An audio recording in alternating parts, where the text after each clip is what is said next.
Mayor Eric Adams is ending his re-election campaign, as we have told you, and now his exit raises questions about what's next for New York City's public schools. Joining us now, Alex Zimmerman, reporter for Chalkbeat. Alex, good to have you with us. How are you?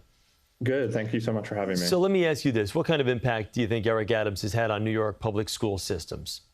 Yeah, he's had a pretty big impact, actually. He has implemented a really historic change in how schools approach reading and math instruction. There have been some changes to the way that middle school admissions work in the wake of the pandemic. And he's also promoted career and technical education programs.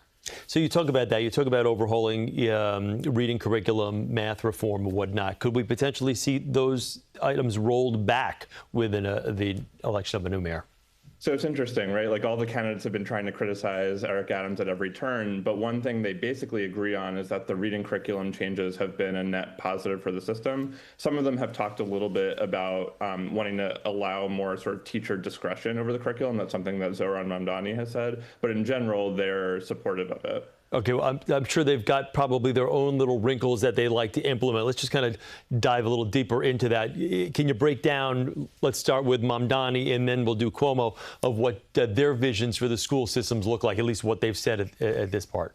Yeah, I mean, one interesting thing about Mamdani is he's actually said relatively little about what he wants to do with the school system. His biggest idea is that he wants to actually have less power over the school system. So in New York City, we have mayoral control of the schools, and Mamdani has said that he wants to kind of cede some of that power to educators and parents and sort of in favor of a more democratic framework. He's also talked about favoring school integration and also wanting to make sure that schools are adequately funded. Cuomo has talked a little bit more about kind of promoting charter schools and lobbying at the state level to raise the charter cap. He's talked about wanting to close low-performing schools, and he has a few other ideas that involve like expanding social services in schools. How about Curtis Sliwa? Yeah, Curtis Sliwa has talked a little bit more about like school safety. And one thing that Cuomo and Curtis Sliwa actually have in common is they support more gifted and talented programming. They support keeping the specialized high school admissions test at those schools. Cuomo has talked about wanting to hire more school safety agents. There was a lot of attrition during the pandemic among the school safety division, so he's talked about beefing that up.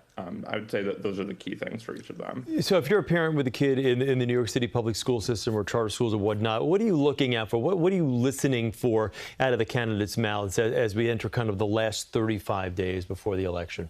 Yeah, I mean, I think you're looking to see whether they make education much of an issue at all in the final stretch. One interesting thing in recent weeks is that Cuomo is trying to make a really big deal of the fact that Mamdani doesn't have a really detailed education agenda beyond his kind of free childcare proposal. Like, he doesn't have a lot to say about how he would improve K-12 schools. So it'll be interesting to see if that becomes more of like a political issue in the final weeks of the race. And I think, I'll be looking for, and I imagine parents want to know, like, what is Mamdani going to do if he's elected?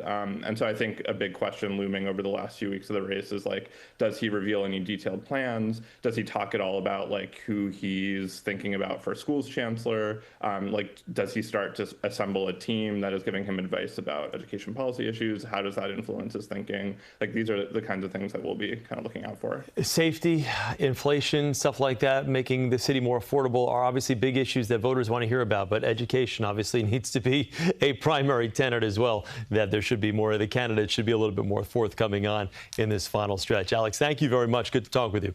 Likewise. All right.